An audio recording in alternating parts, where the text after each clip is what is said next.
গল্পের আসর বাই অগ্নিলা চ্যানেলে আপনারা শুনছিলেন হুমায়ুন আহমেদের লেখা তিথির নীলতোয়ালে। আজ এর শেষ পর্ব। জাফর সাহেব মেয়েকে ট্রেনে তুলে দিতে এসেছেন। তিথি অস্বস্তিতে মরে যাচ্ছে যদি মারুফের সঙ্গে দেখা হয়ে যায়। বাবাকে তাহলে সে কি বলবে? বাবাই বা কি মনে করবেন? তিথি ভয়ে ভয়ে চারদিক দেখছে। মারুফকে দেখা যাচ্ছে না। এত মানুষের মাঝে চট করে দেখা পাওয়াও মুশকিল। কোথাও নিশ্চয়ই আছে। ২ নম্বর প্ল্যাটফর্ম থেকে ট্রেন ছাড়বে। সে নিশ্চয়ই ২ নম্বর প্ল্যাটফর্মে ঘোরাঘুরি করছে। তিথিকে দেখতে পেয়ে হাসি মুখে এগিয়ে আসবে। তখন তিথি তার বাবাকে কি বলবে? ২ নম্বর প্ল্যাটফর্মেও মারুফকে দেখা গেল না। তবু তিথির অস্বস্তি দূর হলো না। যে কোনো মুহূর্তে সে উদয় হতে পারে। জাফর সাহেব যখন মেয়ের কাছ থেকে বিদায় নিয়ে চলে গেলেন, তখনই শুধু তিনি খানিকটা স্বস্তি বোধ করল। মারুফ এখন এসে উপস্থিত হলে তেমন অসুবিধা হবে না। নুরুজ্জামানকে সামলানো যাবে। সরল ধরনের মানুষ, এদেরকে যা বলা হয় তাই তারা বিশ্বাস করে। সে 9:30টায় বাসায় ফিরেছে। তাকে বলা হয়েছে সিলেট যেতে হবে। সে সঙ্গে সঙ্গে ব্যাগ গুছিয়ে প্রস্তুত। একবার জিজ্ঞেস করেনি কেন যেতে হবে, কদিন থাকতে হবে। হলুদ রঙের একটা কোট তার গায়ে। কোটের বোতামগুলি মেরুন রঙের। কোনো সুস্থ মাথার মানুষ এরকম একটা কোট গায়ে দিতে পারে? সে আবার সুযোগ পেলেই তিথিকে কোট সম্পর্কে জ্ঞান দিচ্ছে। রাস্তার সাইডে বিক্রি করছিল, হ্যাঙ্গারে ঝুলে রেখেছে। একটা দুটা না, শত শত কোট। আমি শুধু শুধু জিজ্ঞেস করলাম, দাম কত? বলল 200 টাকা। আমি চলে আসছি। দোকানদার বলল, চলে যাচ্ছেন কেন? একটা দাম বলেন, তারপর চলে যান। যদি দরে বনে দিয়ে দেব, না বললে নাই। আমি বললাম 50 টাকা। কেনার ইচ্ছা নাই, এই জন্যই বললাম 50। আগে একবার স্যান্ডেল কিনে ঠক খেয়েছিলাম, তাই বুদ্ধি করে এমন কম দাম বললাম। সেই সাথে সাথে পলিথিনের ব্যাগের ভেতর ঢুকায় কোট দিয়ে দিল। পড়লাম এমন বিপদে, না কিনেও পারি না। নিজের মুখে দাম বলেছি। জিনিসটা কেমন হয়েছে? ভালো। ঠিক বলেছেন, ভালো। খুব গরম, গরমের চোটে ঘাম ছুটেছে। তিথি অনেক কষ্টে হাসি থামিয়ে বলল, গরমের মধ্যে কোট গায়ে দিয়েছেন, ঘাম তো ছুটবেই। এখন গরম, তবে সিলেট শীতের জায়গা, তখন দরকার লাগবে। তাছাড়া ট্রেন ছাড়লেও শীত লাগবে। তিথির বলতে ইচ্ছে করছে, নুরুজ্জামান সাহেব তাকিয়ে দেখুন, একমাত্র আপনিই কোট পরে আছেন। মারুফ যে শেষ পর্যন্ত আসবে না, এটা তিথি ভাবতে পারেনি। ট্রেন ছাড়ার আগ মুহূর্ত পর্যন্ত সে আশা করে রইল সে দেখবে মারুফ ছুটতে ছুটতে আসছে। পরনে সুন্দর একটা হাওয়াই শার্ট, মাথার চুল এলোমেলো। সে বোধ হয় কখনই চুল আছড়ায় না। বিয়ের পর একটা কাজ তিথি অবশ্যই করবে, মারুফের চুল আছড়ে দেবে। ট্রেন ছেড়ে দিয়েছে। জানালার কাছে তিথি একা বসে আছে। কামরার দরজাটা খোলা। দরজা বন্ধ করলেই সে একা হয়ে যাবে। তিথি এখনো দরজা বন্ধ করছে না। এখনো সে আশা করে আছে দেখা যাবে হুট করে দরজা দিয়ে মারুফ ঢুকছে। এরকম তো হতেই পারে। কামরার দরজা তিথি ইচ্ছা করে খোলা রেখেছে। তার মন বলছে মারুফ ট্রেনে উঠেছে, তাকে খুঁজে পাচ্ছে না। ফার্স্ট ক্লাস কামরাগুলিতে সে খুঁজবে। দরজা খোলা না রাখলে সে বুঝবে কি করে তিথি এইখানেই আছে। ট্রেনের অ্যাটেন্ডেন্ট উকি দিল, হাতে কম্বল এবং বালিশ। দুটি বেশ পরিষ্কার। সাধারণত ট্রেনের অ্যাটেন্ডেন্টদের চেহারা এবং আচার আচরণ রুক্ষ ধরনের হয়ে থাকে। এরা তেমন না। এর বয়স অল্প, সুন্দর চেহারা, কথা বলছে ভদ্র ও বিনীত ভঙ্গিতে। আপা, রাতের খাবার খাবেন? না। চা দিই আপা, চা খান। রাত 11টার পর চা বন্ধ হয়ে যাবে। দিন, চা দিন। দরজাটা কি বন্ধ করে দিব আপা? না, কিছুক্ষণ খোলা থাক। ট্রেনে গতি বাড়ছে। রাতের ট্রেনগুলো কি সবসময় দ্রুত চলে? জ্যোৎস্না আছে। ট্রেনে জানালা থেকে জ্যোৎস্না মাখা প্রকৃতি দেখার মতো আনন্দ আর কি বা হতে পারে। রাতের ট্রেনে উঠলে তিথির সবসময় মনে হয় ট্রেনে ট্রেনে জীবনটা কাটিয়ে দিতে পারলে মন্দ হতো না। তবে একা না, একজন পাশে দরকার। এমন একজন যাকে দেখতে ভালো লাগে, যার পাশে বসতে ভালো লাগে, যার কথা শুনতে ভালো লাগে। এমন একজন মানুষ যে কথা বলতে বলতে চোখ ফিরিয়ে নিলে চিৎকার করে বলতে ইচ্ছে করে, তুমি চোখ ফিরিয়ে নিলে কেন? খবরদার, আর কখনো এরকম করবে না। মারুফ কি এমন একজন? অবশ্যই। মারুফ নিজে কিন্তু তা জানে না, তিথি তাকে তা জানতে দেয়নি। কাউকে প্রচণ্ডভাবে ভালোবাসার মধ্যে এক ধরনের দুর্বলতা আছে, নিজেকে এক তখন তুচ্ছ এবং সামান্য মনে হয়। এই ব্যাপারটা নিজেকে ছোট করে দেয়। তিথির নিজেকে ছোট করতে ইচ্ছে করে না। মারুফের সঙ্গে তার পরিচয় পর্বটা বেশ অদ্ভুত। তিথি এক দুপুরবেলা সায়েন্স লাইব্রেরি থেকে বের হয়েছে। মাথা না আঁচড়ানো এলোমেলো চুলের এক ছেলে এসে বলল, গত বছর ময়ূখের অনুষ্ঠান আপনার গান আমার অদ্ভুত ভালো লেগেছে। আপনার সঙ্গে আজ এইভাবে দেখা হয়ে যাবে ভাবিনি। যদিও আপনাকে অনেক খুঁজেছি, যাদের প্রাণপণ খোঁজা হয় তাদের কখনো পাওয়া যায় না। ভাগ্যিস আপনাকে পেলাম। আমার নাম মারুফ। তিথি হকচকিয়ে গেল। নিজেকে সামলে নিয়ে কোনো মতে বলল, আপনি মনে হয় ভুল করছেন। আমি গান গাইতে পারি না, কখনো গান গাইনি। ময়ূখের অনুষ্ঠান কি তাও জানি না। I am sorry. সরি হবার কিছু নেই, মানুষ ভুল করে, আপনিও করেছেন। তা করেছি, তবে আমি সচরাচর ভুল করি না। তিথির তখন চট করে মনে হলো এই ছেলেটা তার সঙ্গে কথা বলার জন্য গল্পটা বানিয়েছে। তার মন খারাপ হলো। তিথি এমন কেউ না যে তার সঙ্গে কথা বলার জন্য একটা মিথ্যা গল্প তৈরি করতে হবে। মারুফ তখন দাঁড়িয়ে আছে। তিথির সহজ ভঙ্গিতে বলল, কিছু বলবেন? মারুফ বলল, একটা কথা বলতে যাচ্ছি, সাহসে কুলোচ্ছে না। আপনি যদি অন্য কিছু মনে করেন বলুন, আমি কিছু মনে করব না। আপনি ভাবছেন আপনার সঙ্গে আলাপ করার জন্য আমি গল্পটা বানিয়েছি, এই জন্যে আমার খারাপ লাগছে। গল্পটা আমি বানাইনি, আমি ঔপন্যাসিক না। গল্প বানাবার ক্ষমতা আমার নেই, বিশ্বাস করুন। আমি বিশ্বাস করলাম। তিথি লাইব্রেরি থেকে নেমে এলো রাস্তায়, রিক্সা নিল। রিক্সায় উঠে আরেকবার তাকালো ছেলেটার দিকে। সে অন্যদিকে তাকিয়ে আছে। ধক করে তিথির বুকে ধাক্কা লাগলো। তিথি ভেবেই ছিল মারুফ নামে এই ছেলেটি তার দিকে তাকিয়েই থাকবে। কেন সে তা করল না? এটা এমন কোনো বড় ঘটনা না, খুবই সামান্য ঘটনা।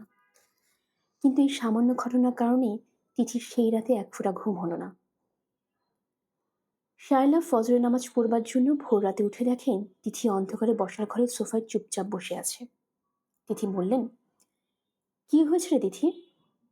তিথি কাঁদো কাঁদো গলায় বলল, কিছু হয়নি। পরের 3 মাস মারুফের সঙ্গে তিথির দেখা হয়নি।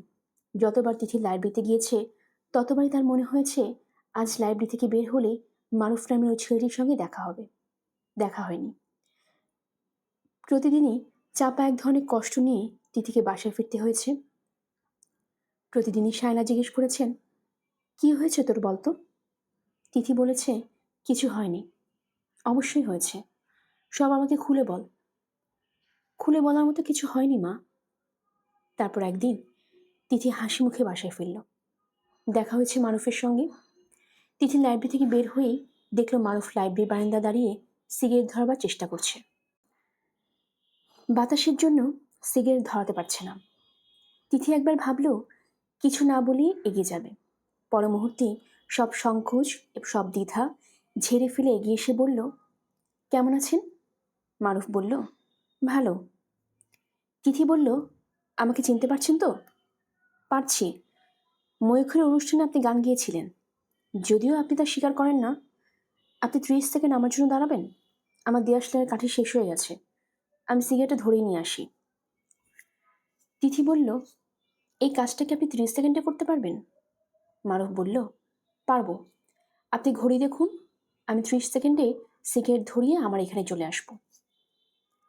আপনার ঘড়িতে সেকেন্ডে কাটা আছে তো? আছে। ফাইন, তাকিয়ে থাকুন সেকেন্ডে কাটার দিকে। মারুফ 27 সেকেন্ডের মাথায় সিগারেট ধরিয়ে চলে এলো এবং হালকা গলায় বলল, 30 সেকেন্ড আসলে অনেক দীর্ঘ সময়, আমরা তা বুঝতে পারি না। বেয়ারা পটে করে চা নিয়ে এসেছে। চা ঢেলে দেবো আপা? না, আমি নিজেই ঢেলে নেব। আমরা এখন কোথায় আছি? টঙ্গী ক্রস করেছি আপা। নেক্সট স্টপেজ কোথায়? ভৈরব। আপা, দরজা বন্ধ করে দিয়ে যাই। আচ্ছা। ঘুমোবার সময় ভেতর থেকে লক করে দিবেন আপা। আচ্ছা। তিথি একা একা চা খাচ্ছে। জানলা দিয়ে বাইরে তাকিয়ে থাকতে এখন আর ভালো লাগছে না। পৃথিবীর কোনো সুন্দর দৃশ্যই বোধ হয় এক নাগাড়ে বেশিক্ষণ দেখা যায় না। সুন্দর যেমন আকর্ষণ করে, তেমনি বিকর্ষণও করে। দরজায় নখ হচ্ছে। নুরুজ্জামান এসেছে বোধ হয়। তিথি লক্ষ্য করেছে এর মধ্যে কয়েকবার সে দরজার সামনে দিয়ে হেঁটে গেছে। সে তার দায়িত্ব পুরোপুরি পালন করছে। তিথিকে পাহারা দিয়ে নিয়ে যাচ্ছে। তাকে কঠিন করে বলতে হবে, আপনি বিরক্ত হবেন না তো? নিজের জায়গা নিয়ে ঘুমিয়ে থাকুন। প্রয়োজন হলে আমি আপনাকে ডাকব। তিথি দরজা খুলল। মারুফ দাঁড়িয়ে আছে। তার কাঁধে পেট মোটা বিশাল এক কালো ব্যাগ, গায়ে নতুন একটা শার্ট। কি সুন্দর তাকে মানিয়েছে। মারুফ বলল, অবাক হয়েছ? তিথি জবাব দিল না। মারুফ বলল, তোমাকে অবাক করে দেবার জন্য এতক্ষণ উদয় হয়নি। ঘাপটি মেরেছিলাম। তিথি এখনো কথা বলছি না, তাকিয়ে আছে। ট্রেনের ঝাঁকুনিতে চায়ের কাপ থেকে ছলকে খানিকটা চা পড়ে গেছে তার শাড়িতে। মনে হচ্ছে অধিক শোকে পাথর হয়ে গেছো। ভেতরে আসতে পারি? হ্যাঁ পারো। বসতে পারি? পারো। এখন সত্যি করে বলো তো, তুমি কি মনে মনে আমাকে এক্সপেক্ট করছিলে না? করছিলাম। আমাকে দেখে খুশি হয়েছো তো? হয়েছি। তোমার মুখে কিন্তু হাসি নেই। হাসি মুখে তাকাও তো। এই তো হাসি এসেছে। Good girl. মারুফ দরজা বন্ধ করে দিল। তিথি ক্ষীণ স্বরে বলল, দরজা খোলা থাক না। মারুফ বলল, দরজা খোলা থাকবে কেন? একটা কামরায় আমরা দুজন আলাদা, এই ব্যাপারটায় তুমি কি অস্বস্তি বোধ করছো? আচ্ছা বলো, এটা কি অসুস্থ বোধ করার মতো কোনো ব্যাপার? তারপরেও তুমি যদি অস্বস্তি বোধ করো, তাহলে বরং একটা প্রতিজ্ঞা করি। কি প্রতিজ্ঞা? কঠিন প্রতিজ্ঞা, যে প্রতিজ্ঞা ভাঙা অসম্ভব। তোমার হাত ছুঁয়ে প্রতিজ্ঞা। দেখি, ডান হাতটা বাড়াও। তিথি হাত বাড়ালো। মারুফ হাত ধরে চোখ বন্ধ করে বিড়বিড় করে বলল, পৃথিবী নামক গ্রহটির সবচেয়ে রূপবতী তরুণীর হাত ধরে প্রতিজ্ঞা করছি, এই কামরায় আমি যতক্ষণ থাকবো ততক্ষণ আমি এই রূপবতীর কাছ থেকে খুব কম করে হলেও এক হাত দূরত্ব বজায় রাখবো। তিথি বলল, নাটক করবার দরকার নেই, তুমি বসো তো আরাম করে। তাহলে আমি কি ধরে নিতে পারি যে এই কামরায় রাত কাটানোর অনুমতি পেয়েছি? চা খাবে? পটে চা আছে, দাও। চায়ে চুমুক দিতে দিতে মারুফ বলল, হলুদ কোট পরা একজনকে দেখলাম তোমার মালপত্র টানাটানি করছে, সে কে? নুরুজ্জামান। ও আচ্ছা, আমাদের পাতার বাঁশি বাদক। তোমার চরণদার? হুম। যে কোট গায়ে দিয়েছে সে ঘুরছে, সেটা যে মেয়েদের কোট তা তুমি ওকে বলতে পারলে না? বেচারা শখ করে কিনেছে, কি দরকার কথা বলার? মারুফ বলল, তোমার সঙ্গে কি কোনো খাবার আছে তিথি? আমি তাড়াহুড়ো করতে গিয়ে খেয়ে আসিনি। আমার সঙ্গে কোনো খাবার নেই, তবে এদের বুফে নিশ্চয়ই খাবার আছে। নেই, খোঁজ নিয়েছি। বোম্বাই টোস্ট নামে একটি ভেজে রেখেছে, ওর থেকে 101 গজ দূরে থাকা ভালো। সারা রাত না খেয়ে থাকবে? হ্যাঁ থাকবো। সিগারেট ধরাবো? তোমার অসুবিধা হবে না তো? ক্রমাগত সিগারেট খেতে থাকলে অসুবিধা হবে, একটা দুটো খেলে অসুবিধা হবে না। একটা মানুষ সারা রাত না খেয়ে থাকবে? তিথির খুব খারাপ লাগছে। কোনো স্টেশনে থামলে কয়টলা জাতীয় কিছু কিনতে হবে। নেক্সট স্টপেজ কোথায়? ভৈরব? ভৈরবে থামতে তো।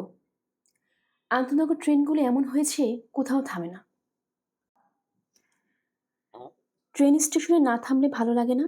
স্টেশনে ট্রেন থামবে, চা গ্রাম চা গ্রাম শব্দ হবে, লোকজন উঠবে নামবে, তবেই না মজা।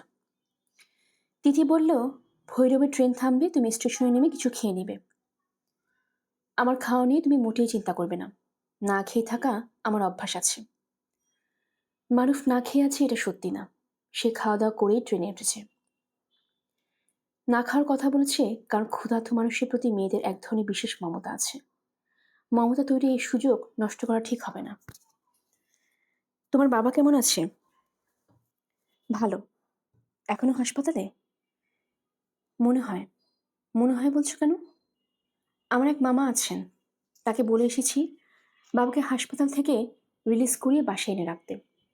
তবে বাবা বোধ হয় রাজি হবেন না, তিনি কোনো কিছুতেই রাজি হন না।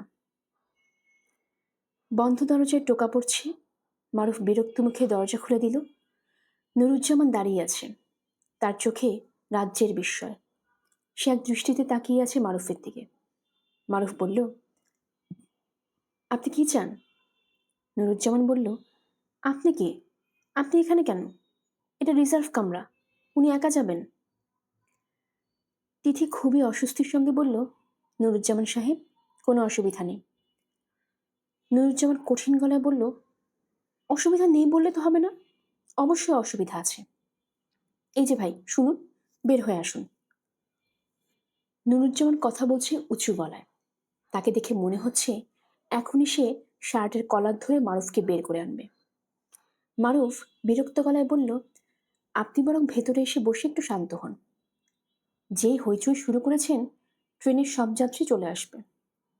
তিথি, আমার ব্যাপারটা তুমি এই ভদ্রলোককে বুঝিয়ে বলো তো, যন্ত্রণা হলো দেখি।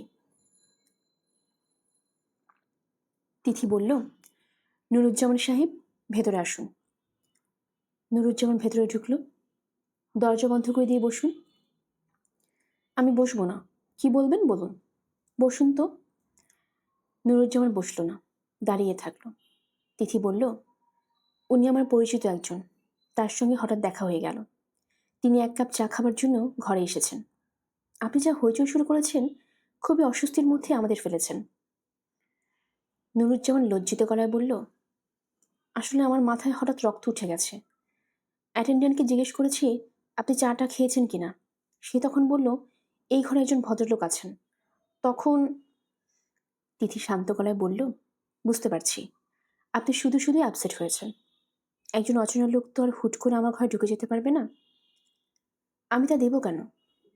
মারুফ বলল, তিথি, তুমি সত্যি কথাটা ভদ্রলোককে বলো, ও চলে যাক।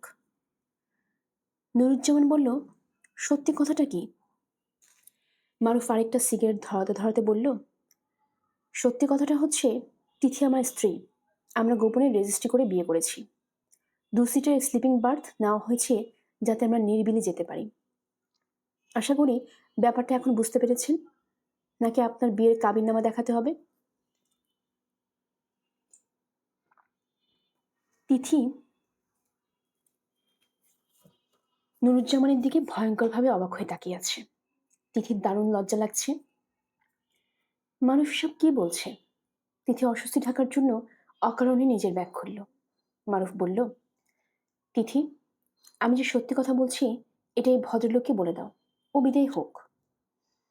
তিথি বলল, নুরুজ্জামান সাহেব, আমাদের বিয়ে এখনো হয়নি, তবে 1 সপ্তাহের ভেতরেই হবে। ও আচ্ছা। মারুফ বলল, ও আচ্ছা না, আপনি দয়া করে নিজের জায়গায় যান। আপনার হলুদ কোট দেখে মাথা ঘুরছে। এই কোট পেয়েছেন কোথায়? কিনেছি।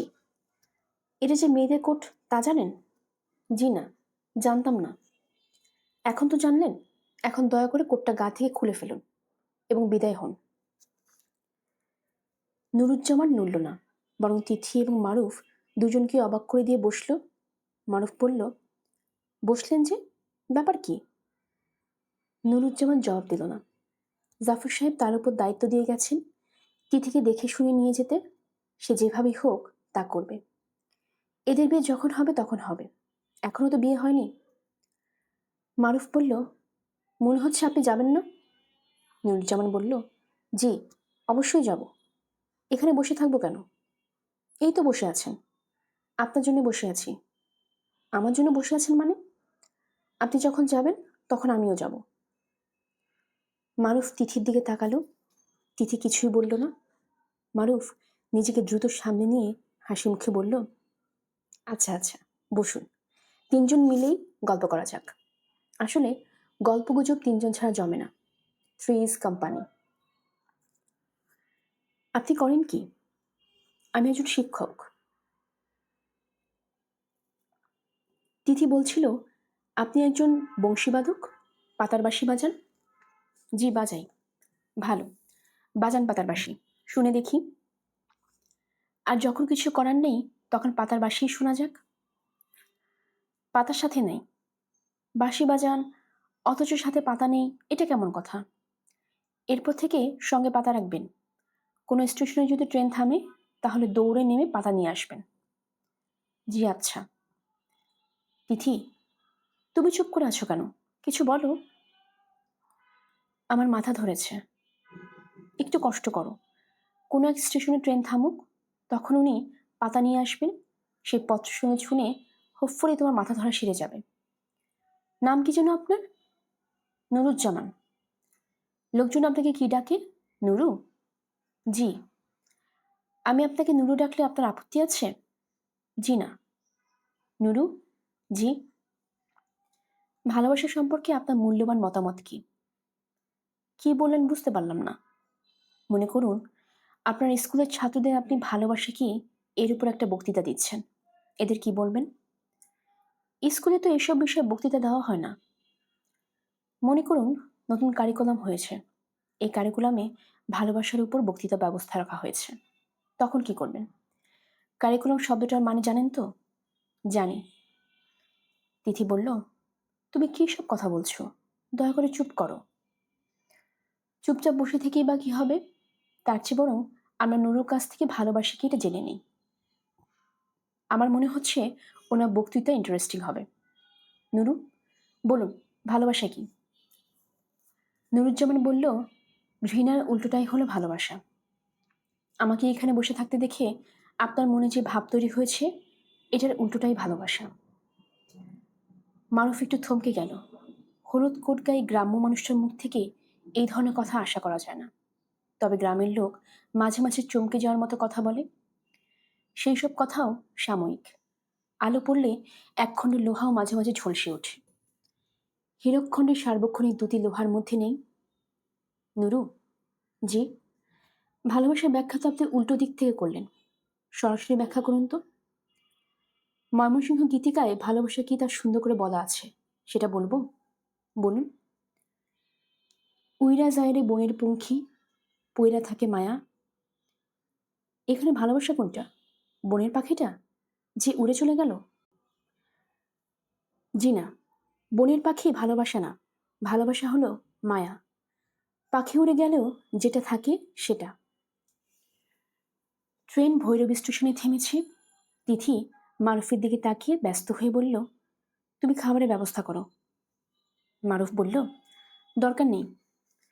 দরকার নেই বললে তো হবে না। তুমি সারা রাত না খেয়ে থাকবে নাকি?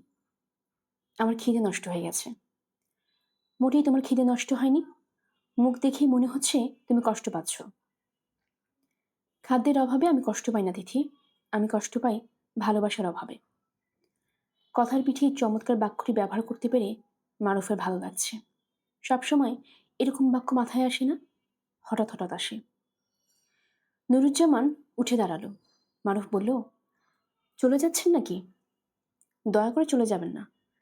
আপনি চলে গেলে আমরা এতিম হয়ে পড়ব। নুরুজ্জামান বলল, আমি আপনার জন্য খাবার নিয়ে আসি। কি খাবেন বলুন। বিষ পাওয়া যায় কিনা দেখুন। র্যাটম হলে সবচেয়ে ভালো হয়। নুরুজ্জামান নেমে গেল। তিথি বলল, তুমি এই লোকটাকে নিয়ে রসিকতা করছিলে? আমার ভালো লাগছিল না। আমারও ভালো লাগছিল না। কি করব বলো? রাগে গা জ্বলে যাচ্ছে। রসিকতা করে রাগটা একটু কমালাম। তবে লোকটা নির্বোধ না। ভালোবাসার ব্যাখ্যা ভালোই দিয়েছে। এখন বলো তো তিথি, এই ব্যাটার হাত থেকে কি করে উদ্ধার পাওয়া যায়? জানি না। একটা বুদ্ধি বের করো।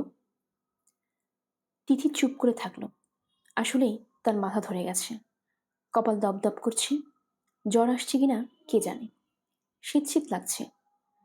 মারুফ বলল, একটা কাজ যদি করো তাহলে কিন্তু এই গাধা বিদায় হবে। কি কাজ? তুমি যদি তাকে কঠিন করে বলো, আপনি আমাদের যথেষ্ট বিরক্ত করেছেন, এখন চলে যান। আমরা এখন দরজা বন্ধ করে গল্প করব। পারবে বলতে? না। তোমাকে বলতেই হবে।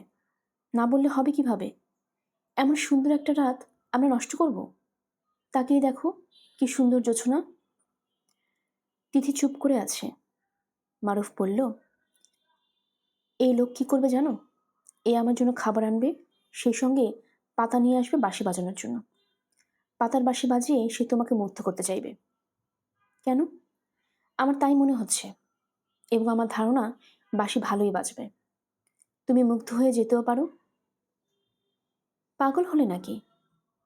বোধহয় পাগল হয়ে যাচ্ছি। এই লোক আর কিছুক্ষণ থাকলে আমি সত্যিই পাগল হয়ে যাব। শোনো তিথি, তুমি এই লোককে যদি চলে যেতে না বলো, তাহলে আমি নিজে চলে যাব। তিনজন এই কামরা বসে থাকার কোনো অর্থ হয় না। নুরুজ্জামান খাবার নিয়ে এসেছে, লুচি, মিষ্টি, কলা। মারুফ বলল, পাতা কোথায়? কিসের পাতা? পাতা ছাড়া বাঁশি বাজাবেন কিভাবে? পাতা আনেননি? জি না। ও মাই গড, কৃষ্ণের বাঁশি ছাড়া আমি দীর্ঘ রজনী পার করব কিভাবে? নুরুজ্জামান তাকিয়ে আছে, তার চোখের তারায় চাপা রাগ ঝিলিক দিচ্ছে। সে খাবার নামিয়ে রাখছে। মারুফ বলল, তিথি বোধহয় আপনাকে কিছু বলবে, শুনুন তো, মন দিয়ে শুনবেন। তিথি, তুমি কি জানি বলতে চাচ্ছিলে, বলে ফেলো। তিথি বলল,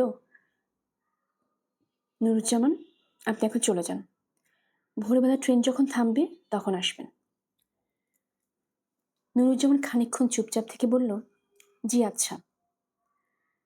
নুরুজ্জামান বাইরে এসে দাঁড়াতেই মারুফ ভেতর থেকে দরজা বন্ধ করে দিল। মারুফ বলল, তিথি শোনো, তুমি আপসেট হও না। আমি কিছুক্ষণের জন্য বাতিটা নিভিয়ে দিচ্ছি। বাতি নিভিয়ে আমি ওই লোককে একটা মেসেজ দিতে চাই।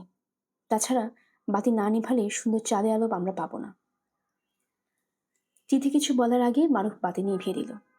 নুরুজ্জামান মিনিট 5 বন্ধ দরজার সামনে দাঁড়িয়ে থেকে ক্লান্ত পায়ে চলে গেল।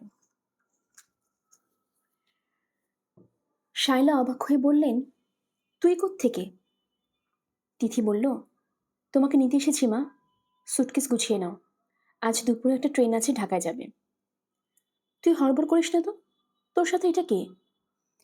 ইনার নাম নুরুজ্জামান, ইনি পাতার বাঁশি বাজান। ইনি আমাকে পাহারা দিয়ে নিয়ে এসেছেন। তোর হড়বড়ের কথা আমি কিছুই বুঝতে পারছি না, মাথা গুলিয়ে যাচ্ছে। মাথা আরো গুলিয়ে যাবে যখন আসল কথা শুনবে। আসল কথা কি? আসল কথা হলো আমার বিয়ে। বিয়ের তারিখ তোমার অনুপস্থিতিই মোটামুটি ঠিক করা হয়েছে। আসছে বৃহস্পতিবার। যার সঙ্গে বিয়ে তাকেও সঙ্গে করে নিয়ে এসেছি। সে সরাসরি তোমার সামনে আসতে ভরসা পাচ্ছে না বলে বেবি ট্যাক্সিতে বসে আছে। তুমি যদি ভরসা দাও তাহলে তাকে নিয়ে আসতে পারি। মা আনবো? শায়লা মেয়ের দিকে তাকিয়ে আছেন। তার মাথা সত্যি সত্যি এলোমেলো হয়ে গেছে। তিনি তার নিজের মেয়েকে এত হাসি খুশি কখনো দেখেননি। হীরকখণ্ডে আলোক বলে হীরকখণ্ড যেমন ঝলমল করতে থাকে, তিথিও তেমন ঝলমল করছে। শায়লা চেঁচিয়ে বলতে ইচ্ছে করছে, তুই হঠাৎ এত সুন্দর হয়ে গেলি কিভাবে? কিন্তু তিনি কিছু বলতে পারছেন না, তার কথা বন্ধ হয়ে গেছে। তিথি বলল, মা, তুমি যেহেতু হ্যাঁ না কিছুই বলছো না, তখন ধরে নিচ্ছি তোমার সম্মতি আছে। নুরুজ্জামান সাহেব, আপনি দয়া করে মারুফকে ডেকে আনুন। শায়লা দেখলেন নীল রঙে হাওয়াই শার্ট পরা টকটকে ফর্সা একটা ছেলে হাসি মুখে তার সামনে এসে দাঁড়িয়েছে। এত সুন্দর একটা ছেলে, কিন্তু চুল আঁচড়ায়নি কেন? তিথি বলল, ওর নাম মারুফ। এখন তুমি ইচ্ছে করলে একটা বটি দিয়ে আমাদের দুজনকে কেটে 4 টুকরা করে ফেলতে পারো, কিংবা আদর করে পাশাপাশি দাঁড় করাতে পারো। কোনটা করবে তুমি ঠিক করো। মারুফ সালাম করবার জন্য নিচু হয়েছে। শায়লা কিছুক্ষণের জন্য পাথরের মূর্তির মতো শক্ত হয়ে রইলেন। তারপরে মারুফের মাথায় হাত রাখলেন। তার আরেকবার মনে হলো, তিথি কেন লক্ষ্য করে না যে এর চুল আঁচড়ানো নেই। শায়লা তাকালেন তিথির দিকে। মার হাসি দেখে তিথির চোখ ভিজে উঠেছে। তার চিৎকার করে বলতে ইচ্ছে করছে, আমার মা এত ভালো কেন? আগামী বৃহস্পতিবার তিথির বিয়ে। মারুফ চাচ্ছিল উৎসব টুৎসব কিচ্ছু হবে না। উৎসবে কোনো দরকার নেই অর্থহীন সামাজিকতা। জাফর সাহেব রাজি হননি। তার প্রথম মেয়ের বিয়ে, তিনি কমিউনিটি সেন্টারে বিয়ের ব্যবস্থা করেছেন। বিয়ের কার্ড ছাপা হয়েছে একদিনে। কার্ডে তিথির নাম ভুল ছাপা হয়েছে, তিথির জায়গায় তিতি। এ নিয়ে শায়লার সঙ্গে তিনার একটা খণ্ড যুদ্ধ হয়ে গেল। যুদ্ধ শায়লা একাই করলেন। জাফর সাহেব যুদ্ধ শুরুর আগে পরাজয় স্বীকার করে মাথা নিচু করে দাঁড়িয়ে রইলেন। নামের বানানেই ভুল, আসল জায়গাতেই গন্ডগোল, এটা তোমার চোখে পড়ল না? এতগুলো টাকা খরচ করলে একটা ভুল কাজে। ঠিক করে দেব। কিভাবে ঠিক করবে? নুরুজ্জামান ঠিক করে দেবে বলেছে। সে কিভাবে ঠিক করবে? জানি না, বলেছে তো ঠিক করে দিবে।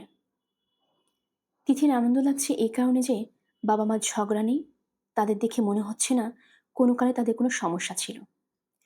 তিথি মাকে নিয়ে বাসায় ফিরে দেখে বাসা খালি। জাফর সাহেব খাবার টেবিলের উপর চিঠি রেখে গেছেন। চিঠিতে লেখা, শায়লা, তুমি যেহেতু চাচ্ছ না আমি বাড়িতে থাকি, সেহেতু চলে গেলাম। মেয়ের বিয়ের ব্যাপারে প্রয়োজন মনে করলে আসব। আমার ঠিকানা হলো 31 কলতা বাজার। শায়লা তৎক্ষণাৎ স্বামীর খোঁজে গেলেন। তিথির সঙ্গে যেতে চাচ্ছিল, তাকে নিলেন না। ঠিকানা খুঁজে পেতে সমস্যা হতে পারে ভেবে নুরুজ্জামানকে সঙ্গে নিলেন এবং ঘণ্টাখানিকের মধ্যে জাফর সাহেবকে নিয়ে ফিরে এলেন। তিথি তার 23 বছরের জীবনে বাবাকে এত আনন্দিত দেখেনি। মা অবশ্য ক্রমাগত বাবাকে ধমকে যাচ্ছেন, কিন্তু জাফর সাহেব কিন্তু গায়ে মাখছেন না। বরং তার ভাব দেখে মনে হচ্ছে স্ত্রীর বকা খেতে তার খুব ভালো লাগছে। সবচেয়ে বড় পরিবর্তন যা হয়েছে তা হলো এ বাড়িতে নুরুজ্জামানের অবস্থান।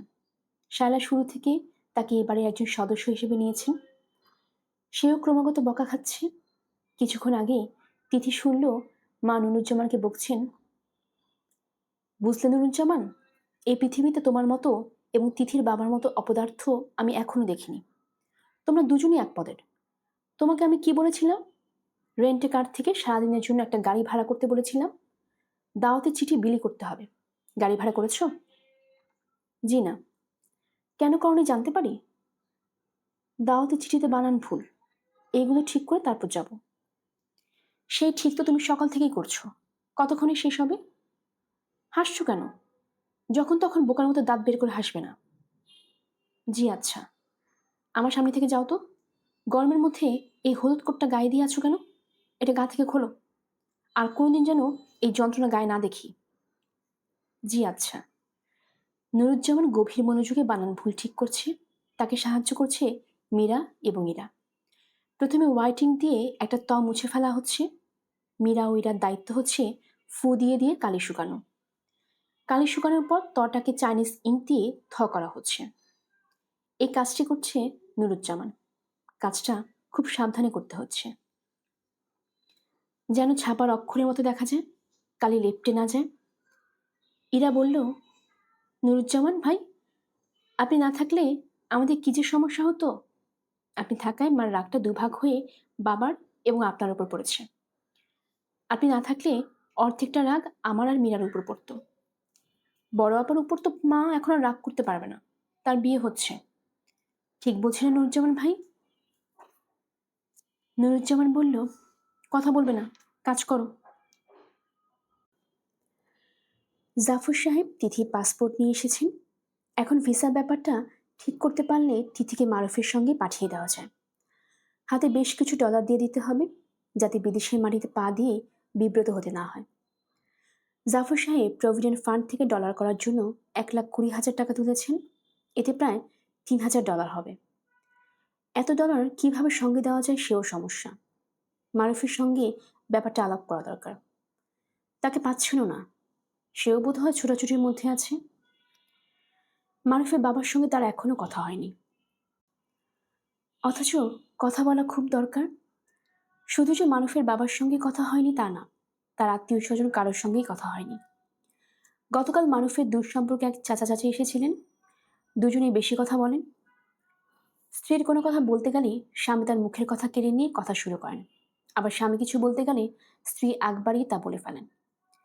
তাদের সঙ্গে কাজের কথা কিছুই হয়নি, অথচ অনেক কিছু বলার আছে। মারুফের সঙ্গে সিটিং হওয়া দরকার। তাকে পাওয়াই যাচ্ছে না। নুরুজ্জামানকে দিয়ে তার ঘরে চিঠি লিখে ফেলে রাখা হয়েছে। চিঠিতে অবিলম্বে বাসায় এসে দেখা করতে বলা হয়েছে, তাতেও লাভ হচ্ছে না। সে আসছে না। জাফর সাহেব ভেবে রেখেছেন গভীর রাতে নুরুজ্জামানকে নিয়ে একবার যাবেন। নুরুজ্জামানকেও পাওয়া যাচ্ছে না। সে চোরকির মতো ঘুরছে। একটা বিয়ে বাড়ির কাজ তো অল্প না। হাজারো কাজ। মজার ব্যাপার হলো, জাফর সাহেব তেমন কোনো কাজ পাচ্ছেন না। তিনি অফিস থেকে ছুটি নিয়ে ঘরে বসে আছেন, অথচ করার কিছু নেই। কমিউনিটি সেন্টার ভাড়ার ব্যাপারটা নিজে করতে চেয়েছিলেন। শালা ধমক দিয়েছেন, তুমি চুপ করে থাকো তো, এসবে তুমি কি বোঝো? বিয়ের ব্যাপারটা তিথির বন্ধু বান্ধব বা আত্মীয় স্বজনরা এখনো কেউ জানে না। তিথি কাউকে জানায়নি। মারুফের বিশেষ অনুরোধ ছিল যেন জানানো না হয়। মারুফের ব্যাপারটাও তিথি বুঝতে পারছে না, কেন কাউকে জানানো হবে না। বিয়ে নিশ্চয়ই কোনো সামাজিক অপরাধ না যে কাউকে বলা যাবে না, চুপি চুপি সারতে হবে। মারুফের যুক্তি হচ্ছে, বিয়ে শুধুমাত্র দুজনের ব্যাপার, এই দুজনের বাইরে কারোর কিছু নয়, কাজেই ঢাকঢোল পিটানো কেন? তাছাড়া সে এই বাইরে বিয়েতে কিছু দিতে পারছে না। লোকজন এসে দেখবে ফকিরে বিয়ে, কি দরকার? মারুফের কোনো যুক্তি তার কাছে গ্রহণযোগ্য মনে হয়নি। তিথির মনে হয়েছে মারুফ নানান সমস্যায় বিব্রত। সমস্যাগুলো কি তাও পরিষ্কার করে বলছে না। বললে সমস্যার সমাধান না দিতে পারলেও মানসিক ভরসা সে দিতে পারত। মারুফ বোধ হয় তা চায় না। কিছু কিছু মানুষ আছে যারা নিজের সমস্যা নিজের মধ্যেই রাখতে চায়, অন্যকে সমস্যায় জড়াতে চায় না। মারুফ কি তাদের একজন? তিথি এখনো পুরোপুরি জানে না। সেদিন মানুষের সঙ্গে কথা বলতে গিয়ে সে বেশ কষ্ট পেয়েছে। নিজের জন্য কষ্ট না, মারুফের জন্য কষ্ট। মারুফকে মনে হচ্ছে মহা চিন্তিত। মুখটুক শুকিয়ে কি হয়েছে, চোখে নিচে কালি। তিথি বলল, কি হয়েছে তোমার? তোমাকে এমন দেখাচ্ছে কেন? আমার পেটে গ্যাস হচ্ছে। মনে হচ্ছে তুমি খুব চিন্তিত। পেটে গ্যাস হলে চিন্তিত হব না? পেটের গ্যাস থেকে কত কিছু হতে পারে তা তুমি জানো? এছাড়া অন্য কোনো সমস্যা নেই? আছে সামান্য সমস্যা, সেই সমস্যার সমাধান তুমি করতে পারবে না। সমাধান না করতে পারি, সমস্যা শুনতে তো বাধা নেই। মিনিস্ট্রি অফ এডুকেশন ঘাপলা করছে, ভয়ে ভয়ে আছি। হয়তো দেখা যাবে শেষ মুহূর্তে একটা ফ্যাকড়া তুলবে। নো অবজেকশন সার্টিফিকেট দিল না, প্লেনে উঠতে পারলাম না। এরকম সম্ভাবনা কি আছে? না, নেই। তবে এই দেশে সবই সম্ভব। এরকমও হয়েছে যে স্কলারশিপ পেয়েছে একজন, চলে গেছে অন্যজন। এর নাম হলো বঙ্গদেশ। সেলুকাস কি বিচিত্র এ দেশ। তিথি বলল, এরকম সম্ভাবনা থাকলে আমি বাবাকে বলি, বড় মামাকে বলি, তারা একটু খোঁজ খবর করুক। বড় মামা অনেক গুরুত্বপূর্ণ লোকজনদের চিনেন। মারুফ বিরক্ত স্বরে বলল, অনেক গুরুত্বপূর্ণ লোকজনকে আমিও চিনি। বাংলাদেশ খুব ছোট্ট জায়গা, এই জায়গায় সবাই সবাইকে চেনেন।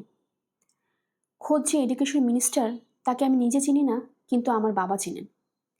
তিনি আমার বাবার ছাত্র ছিলেন। আমি যতদূর জানি তার পড়াশোনার মূল খরচ আমার বাবা চালিয়েছেন। তাহলে তোমার সমস্যা কি? আছে, সমস্যা আছে। আমি পুরনো প্রসঙ্গ টেনে সুবিধা কেন নেব? ধরো কোনো কারণে যদি মিনিস্ট্রি অফ এডুকেশন আমার স্কলারশিপ বাতিলও করে দেয়, আমি তো তাকে নিয়ে মন্ত্রীকে বলতে যাব না। নিজের জন্যই কখনোই না। অন্যের জন্য যাওয়া যায়, নিজের জন্য যাওয়া যায় না। তিথি বলল, তুমি তাহলে আমাদের নুরুজ্জামান সাহেবের একটা কাজ যদি করে দিও তাহলে করে দিতে পারো। বেচারা ঢাকায় এসেছে শিক্ষামন্ত্রীর সঙ্গে দেখা করার জন্য। প্রথম প্রথম বাবাকে অনুরোধ করেছে, এখন আর করে না। বুঝে ফেলেছে বাবাকে বলে কিচ্ছু হবে না। ওই বেটা শিক্ষামন্ত্রীর সঙ্গে দেখা করে কি করবে? মেয়েদের একটা স্কুল দেবে। এসব ফালতু ব্যাপার নিয়ে আমাকে চিন্তা করতে বলবে না তো। আমার হয়েছে মাথার ঘায়ে কুত্তা পাগল অবস্থা। তবু তোমার সামান্য পরিশ্রমে যদি অন্য একজনের উপকার হয়, দেখি। দেখো আর না দেখো, মরার মতো বিছানায় শুয়ে থাকবে না। উঠে বসো তো। আজ আবার দাড়ি কামাওনি, ব্যাপার কি? ব্রণ। তুমি এক কাজ করো, দাড়ি রেখে ফেলো, দাড়িতে তোমাকে খারাপ দেখায় না। হাসবে না তিথি, কারণ হাসি আমার এখন সহ্য হয় না। আচ্ছা যাও, হাসবো না। এসো দুজনে মিলে কাঁদি। মারুফ হাসল। তিথি বলল, আমার পাসপোর্ট হয়ে গেছে। বাবা 24 ঘন্টায় পাসপোর্ট বের করেছেন, 3000 টাকা ঘুষ দিয়ে। চিন্তা করো, বাবার মতো সৎ মানুষ ঘুষ দিচ্ছে। মারুফ হাই তুলতে তুলতে বলল, সৎ মানুষরাই বেশি ঘুষ দেয়। ঘুষ ব্যাপারটা টিকে আছে সৎ মানুষদের কল্যাণে। তুমি কি যে সিনিক্যাল কথা বলো। গভীর দুঃখ বেদনা থেকে বুঝিয়ে বলল, এই যে তুমি পাসপোর্ট করে বসে আছো, তোমার যাওয়া তো দূরের কথা, দেখা যাবে আমি নিজে যেতে পারছি না। না যেতে পারলে নেই, বিদেশ এমন কোনো বড় ব্যাপার না। তুমি এমন গ্লুমি ভাব ধরে বসে থাকবে না। বলো, আমি কি করলে তোমার মনটা ভালো হবে? চুমু খেয়ে দেখতে পারো। তিথি লজ্জিত গলা বলল, ছি, নির্বিকার ভাবে কি করে এরকম কথা বলো? মারুফ বলল, বাইরে কাউকে বলি না, আমি আমার স্ত্রীকে বলি। শুনুন মাই ডিয়ারেস্ট, আমার মন ভালো করার একটা ওষুধই আছে। এই ওষুধ ব্যবহার করুন। খুব বেশি লজ্জা লাগলে দরজা ভিজিয়ে দিন। তিথি দরজা ভিজিয়ে দিল। মারুফ হাসি মুখে বলল, শোনো তিথি, তোমার এই অ্যাক্ট অফ কাইন্ডনেস এই কারণে তোমার হলুদ কোটি কাজটা করে দেব। মন্ত্রীকে বলবো তার কথা। তিথির কোমল গলায় বলল, থ্যাংক ইউ। শায়লার বুকে ধক করে একটা ধাক্কা লাগলো। কি সুন্দর লাগছে তিথিকে। তার মেয়েটা এত সুন্দর। আশ্চর্য, এত সুন্দর তার এই মেয়ে। এতদিন কেন তার চোখে পড়ল না? তিথি পা তুলে মাথা নিচু করে খাটে বসে আছে। আজ তার গায়ে হলুদ, তাকে সাজানো হয়েছে ফুলের মালায়।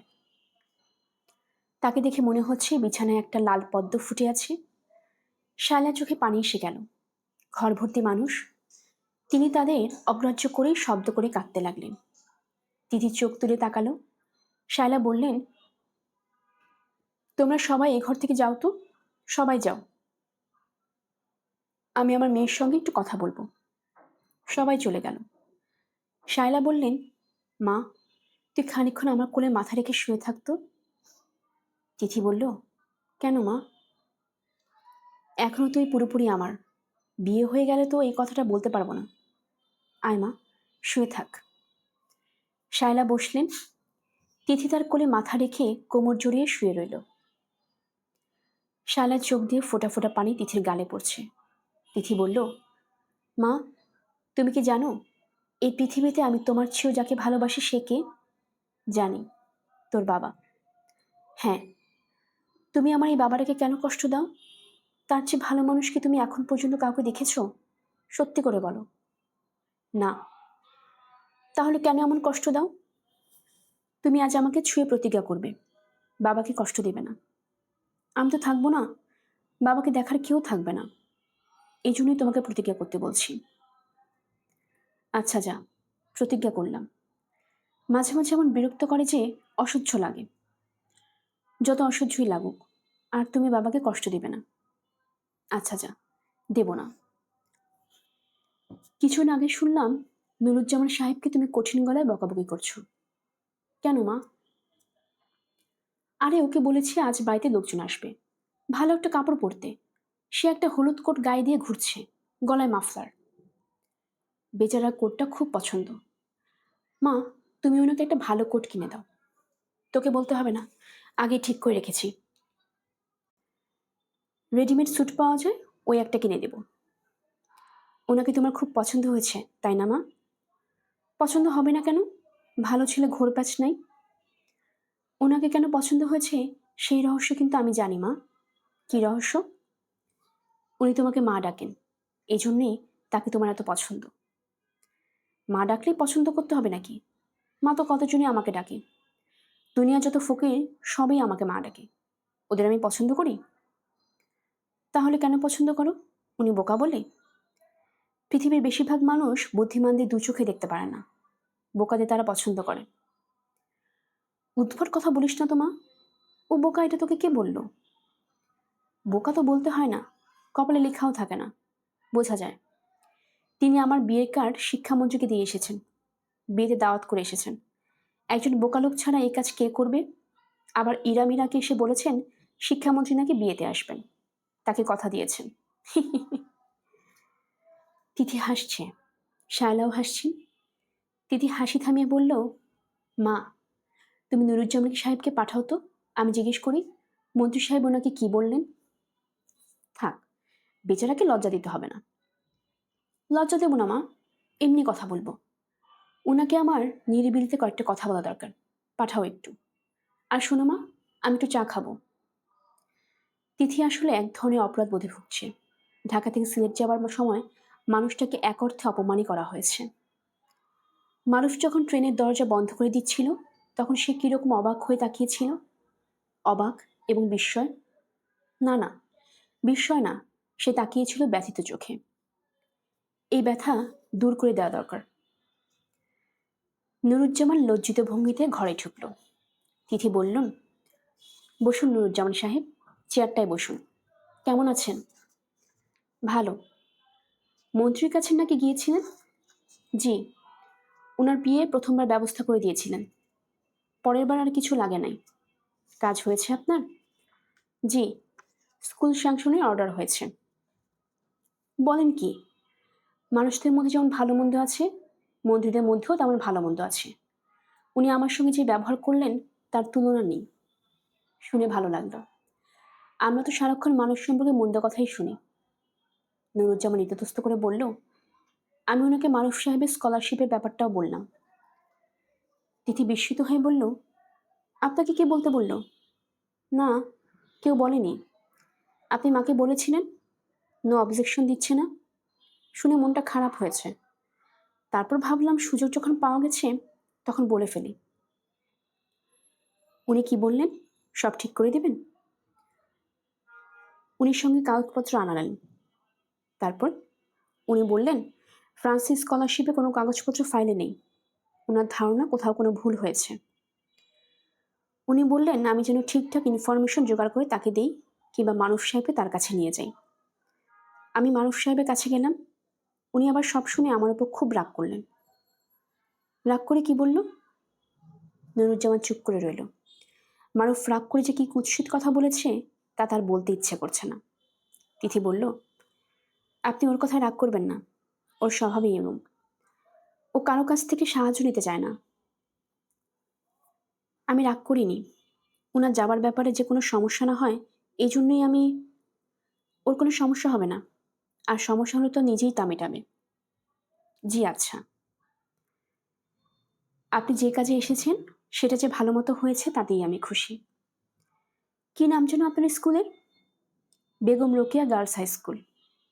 স্কুল তৈরি হোক, চালু হোক, তারপর একদিন আপনার স্কুল দেখে আসব। জি আচ্ছা। মীরা ঘরে ঢুকলো চা নিয়ে। চায়ের কাপ নামিয়ে রাখতে রাখতে বলল, বড় মামা এসেছেন। আপা, তোমাকে ডাকছেন। মার ঘরে বসে আছেন। তিথির বড় মামার মুখ অন্ধকার। তিথি অবাক হয়ে দেখল শুধু যে মামার মুখ অন্ধকার তাই না, বাবা মা দুজনেরই মুখ অন্ধকার। মার শরীর কাঁপছে। বাবা বসে আছেন মাথা নিচু করে।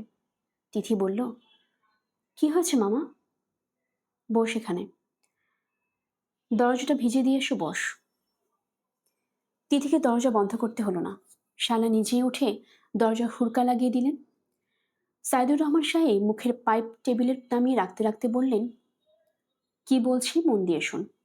তোর বাবা আমাকে তার পাসপোর্ট দিয়ে বলেছিল তুই যেন মারুফ শিল্ডের সঙ্গে একসঙ্গে বাড়ি যেতে পারিস, সে ব্যবস্থা করে দেওয়ার জন্য। আমি খোঁজ নিতে গিয়ে দেখি মারুফ শিল্ডটা বাইরে যাবার কোনো ব্যাপার নেই। এটা তোকে সে মিথ্যা বলেছে। তিথি তাকিয়ে রইল। সে কিছুই বলল না। সাইদুর রহমান সাহেব বললেন, সঙ্গত কারণেই আমি খুব চিন্তিত বোধ করলাম। আমরা জানি তোর বাবা মা কোনো খোঁজ খবর করবে না। ওরা ঝগড়া ছাড়া অন্য কিছু বাড়ে না। খোঁজ নিয়ে আরো কিছু জিনিস জানলাম। তিথি কঠিন গলা বলল, কি জানলে? তোর বাবা বলছিল ছেলের বাবা কলেজে অঙ্কের প্রফেসর ছিল। আমি যা জেনেছি তা হলো ওই লোকের নেত্রকোনা শহরে একটা দর্জির দোকান আছে। সে দর্জি। তিথির মুখ ছাইবর্ণ হয়ে গেল। জাফর সাহেব মেয়ের মুখের দিকে তাকিয়ে ব্যথিত গলায় বললেন, ছেলের বাবা কি করেন সেটা কোনো ব্যাপার না। সাইদুর রহমান সাহেব বললেন, তোমার কাছে হয়তো ব্যাপার না, আমার কাছে ব্যাপার। কেঁচো খুঁড়তে গিয়ে সাপ বের হবার আগে বিয়ে বন্ধ হওয়া দরকার। আমার যা বলার বললাম, বাকি তোমাদের বিবেচনা। আমি তিথিকে জিজ্ঞেস করছি, তিথি, তুই কি চাস? বিয়ে হবে? তিথি উঠে দাঁড়াতে দাঁড়াতে বলল, না। Good girl. কিছু কিছু সময় আসে যখন মানুষকে শক্ত হতে হয়। জাফর সাহেব বললেন, শোনা কথার উপর নির্ভর করে কোনো সিদ্ধান্ত নেওয়া উচিত না। তিথি, তুই মারুফের সঙ্গে কথা বল। চল, আমি তোকে নিয়ে যাই। তিথি বলল, না, হুট করে বিয়ে ঠিক করা যেমন কাজের কথা না, বিয়ে ভাঙাও তেমন কাজের কথা না।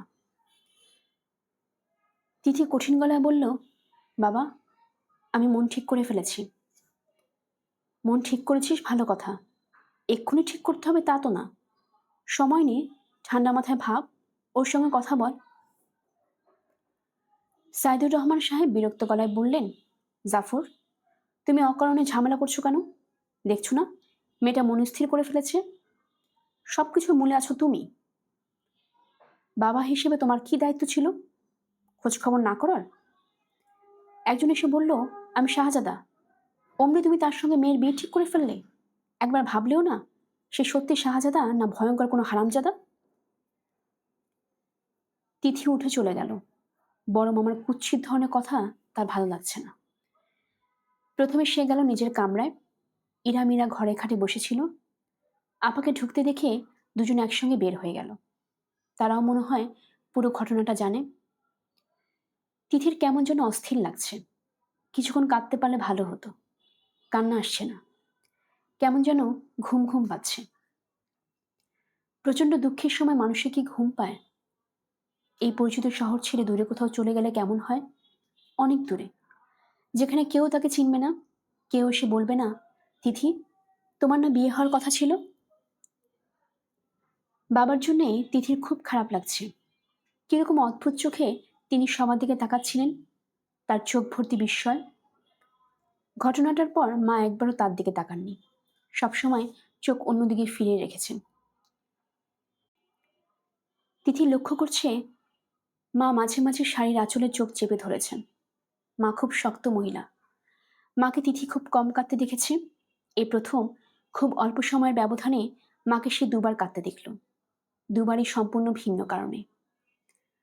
আপা। তিথি দেখল ইরা ঘরে এসে ঢুকেছে। সেও তার দিকে তাকাচ্ছে না, মেঝের দিকে তাকাচ্ছে। কিছু বলবি? তোমার একটা টেলিফোন এসেছে আপা, তুমি কি ধরবে? না। ইরা প্রায় ফিসফিস করে বলল, মা টেলিফোন ধরতে বলেছে। তিথি বলল, কার টেলিফোন? মারুফের? হুম। মা তোমাকে কথা বলতে বলল। মা বললে তো হবে না, আমার কথা বলতে ইচ্ছে হচ্ছে না। আর শোন, তুই আমার মেঝের দিকে তাকিয়ে আমার সঙ্গে কথা বলছিস কেন? আমি কি এমন কুৎসিত প্রাণী যে আমার দিকে তাকিয়ে কথা বলা যাবে না? সরি আপা। ইরা চলে যাচ্ছিল। তিথি বলল, দাঁড়া, আমি টেলিফোন ধরব। তিথি টেলিফোন ধরতেই ওপাশ থেকে মারুফের খুশি খুশি গলা শোনা গেল। হ্যালো তিথি, ভালো আছো? আছি। গলার স্বর শুনে মনে হচ্ছে ভালো নেই। রাতে ভালো ঘুম হয়েছে? হ্যাঁ। আমার হয়নি। বলতে গেলে আমি স্লিপলেস নাইট কাটিয়েছি। ও আচ্ছা, পরে বলতে ভুলে যাব। আমি তোমার ওই লোক নুরুজ্জামান, তার জন্য শিক্ষামন্ত্রীর সঙ্গে কথা বলেছি। তিনি কিছুদিনের মধ্যে বাইরে যাবেন, ওখান থেকে ফিরবেন মাসখানেক পর। তখন দেখা করতে বলেছেন। আমি ঠিক করেছি তখন নুরুজ্জামানকে সঙ্গে করে নিয়ে ওর কাজ করিয়ে দেব। তিথি বলল, 7 দিনের মধ্যে তোমার তো বাইরে যাবার কথা। 1 মাস পর তুমি নুরুজ্জামান সাহেবের কাজ কিভাবে করিয়ে দিবে? ও মাই গড, বিয়ের টেনশনে সব এলোমেলো হয়ে গেছে। আমি নিজেই যে থাকবো না সেটাই ভুলে গেছি। যাই হোক, আমি ব্যবস্থা করে যাব। আমি না থাকলেও কাজ আটকানো যাবে না। তোমার বাবা কি ঢাকায় আছেন? এখন নেই, কাল আসবেন। উনি তো তোমাদের ওখানকার কলেজের অঙ্কের প্রফেসর, তাই না? আমাদের এখানের না, বগুড়া আজিজুল হক কলেজের অঙ্কের প্রফেসর ছিলেন। সেই আমলে অঙ্কে অনার্স নিয়ে এমএ পাশ করেছিলেন ক্যালকাটা ইউনিভার্সিটি। এমএতে তিনি এবং নরেশ গুহ দুজন একসঙ্গে প্রথম হন। বাবা মুসলমান বলে কোনো চাকরি পাচ্ছিলেন না। সেই নরেশ গুহ কিছুদিন আগে যাদবপুর ইউনিভার্সিটির অঙ্কের হেড অব দি ডিপার্টমেন্ট হিসেবে রিটায়ার করেছেন। এর নাম ভাগ্য। তিথি বলল, তোমাদের কি নেত্রকোনায় কোনো দর্জির দোকান আছে? মারুফ হাসতে হাসতে বলল, আছে। এটা বাবার আরেক পাগলামি। আমাদের নবীজির 4 খলিফাদের একজন নাকি দর্জির কাজ করতেন, তাই বাবাও ঠিক করলেন শেষ বয়সে ওই লাইনে যাবেন। শোনো মারুফ, তোমার বাবা অঙ্কের প্রফেসর না দর্জি তাতে কিছু যায় আসে না। আমি তোমার বাবাকে দেখে তোমাকে পছন্দ করিনি, তোমাকে দেখেই করেছি। তুমি যে ক্রমাগত মিথ্যা বলছো, এতে ভয়ঙ্কর কষ্ট পেয়েছি।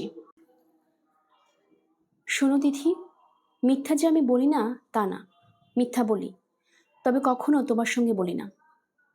এখনো বলছো না? না। তিথি নিজেকে সামনে নিয়ে শান্ত স্বরে বলল, আগামীকাল আমাদের বিয়ে, কিন্তু আমি মনের দিক থেকে কোনো সায় পাচ্ছি না। আমি বাবাকে বলে দিয়েছি এই মুহূর্তে বিয়ের আমার কোনো ইচ্ছা নেই। তোমার কাছেও খবর পাঠাতাম, ভাগ্য ভালো তুমি টেলিফোন করলে, তোমাকেও জানিয়ে দিলাম।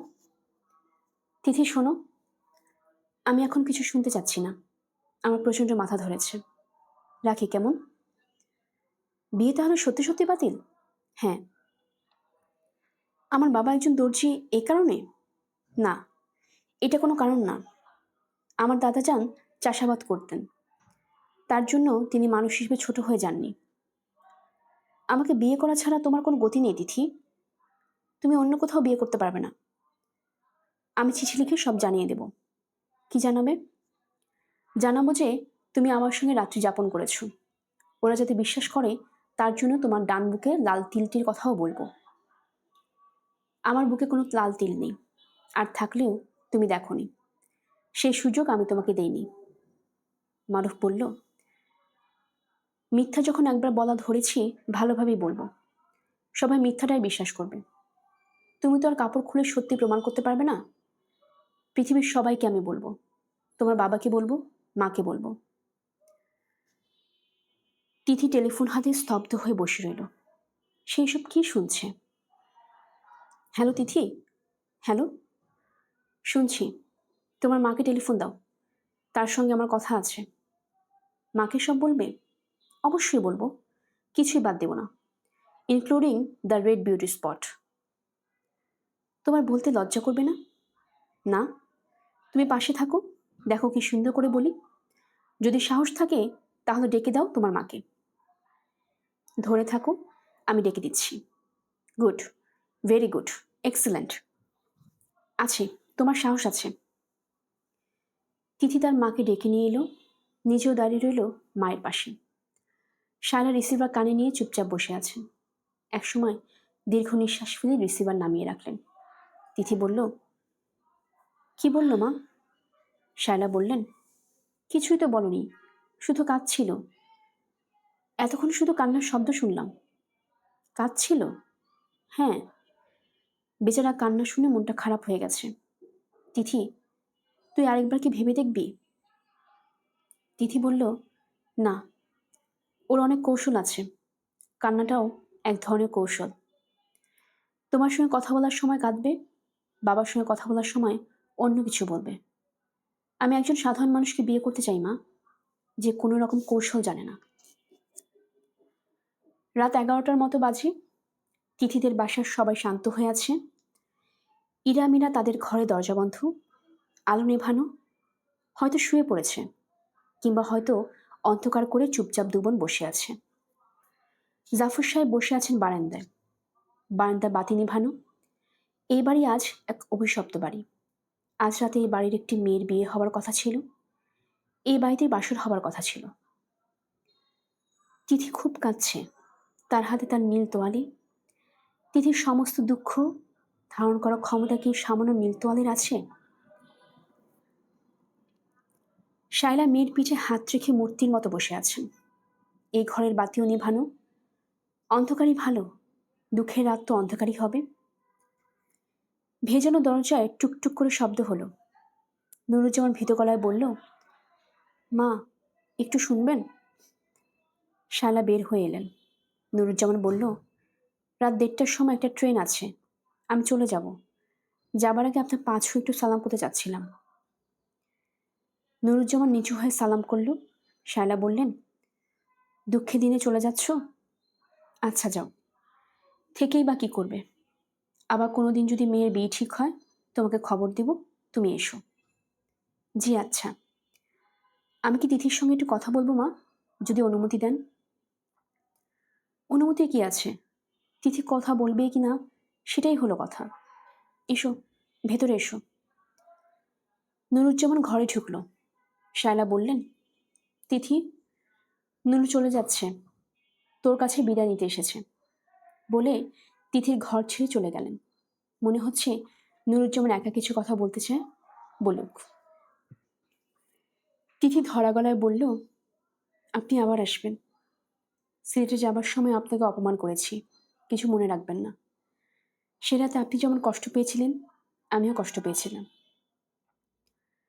নুরুজ্জামান বলল, আমি কিছু মনে করিনি, আমিও তো সামান্য মানুষ। এই সামান্য মানুষকে আপনারা যে ভালোবাসা দেখিয়েছেন তা আমি সারা জীবন মনে রাখব।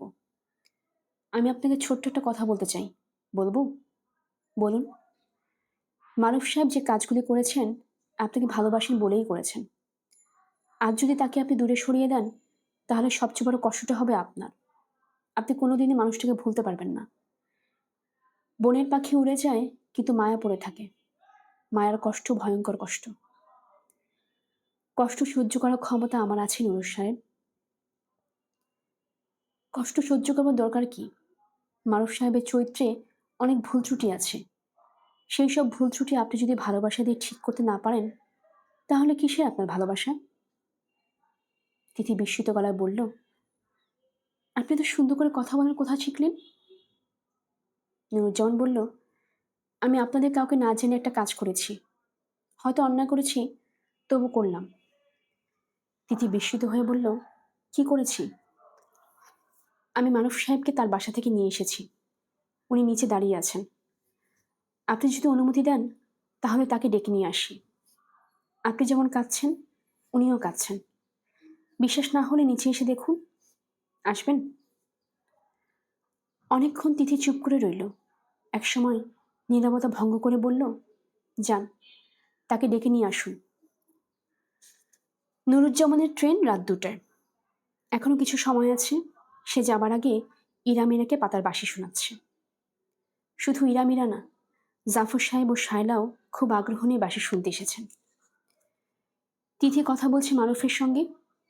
থাকুক, তারা কিছুক্ষণ একা থাকুক। তিথিদের ঘরে বাতি জ্বলছে। মারুফ কোনো কথাই বলছে না। সে বসে আছে মাথা নিচু করে। একসময় মারুফ বলল, বৃষ্টির শব্দ কোত্থেকে আসছে? তিথি বলল, বাঁশির শব্দ। মনে হয় নুরুজ্জামান সাহেব পাতার বাঁশি বাজাচ্ছেন। এ তো ভয়াবহ জিনিস। তিথি হেসে ফেলল। তার হাসি আর থামছে না। মারুফও খুব হাসছে। নুরুজ্জামান রবীন্দ্রসঙ্গীতের সুর তোলার চেষ্টা করছে। পাতাগুলি ভালো না, সুর আসছে না। নুরুজ্জামান বাজাতে চেষ্টা করছে, ভালোবেসে যদি সুখ নাহি তবে কেন মিছে ভালোবাসা। পাতার বাঁশিতে সুর না ধরলেও যাদের জন্য এই বাণী তারা হয়তো ঠিকই বুঝেছে, কারণ একসময় তিথি কোমল গলায় বলল, তুমি কাছে আসো তো, তোমার মাথার চুল আছড়ে দেই। গল্পের আসর বাই অগ্নিলা চ্যানেলে আপনারা শুনছিলেন হুমায়ুন আহমেদের লেখা তিথির নীল তোয়ালে। আজ ছিল এর শেষ পর্ব। আমরা নিয়মিত গল্প পাঠ করে থাকি। আমাদের গল্প পাঠ আপনাদের কাছে ভালো লেগে থাকলে সাবস্ক্রাইব করে পাশে থাকবেন, নতুনদের জানিয়ে দিবেন, বন্ধুদের সাথে শেয়ার করবেন। আমরা আবার নতুন কোনো গল্প পাঠ নিয়ে হাজির হব। ধন্যবাদ, ভালো থাকবেন।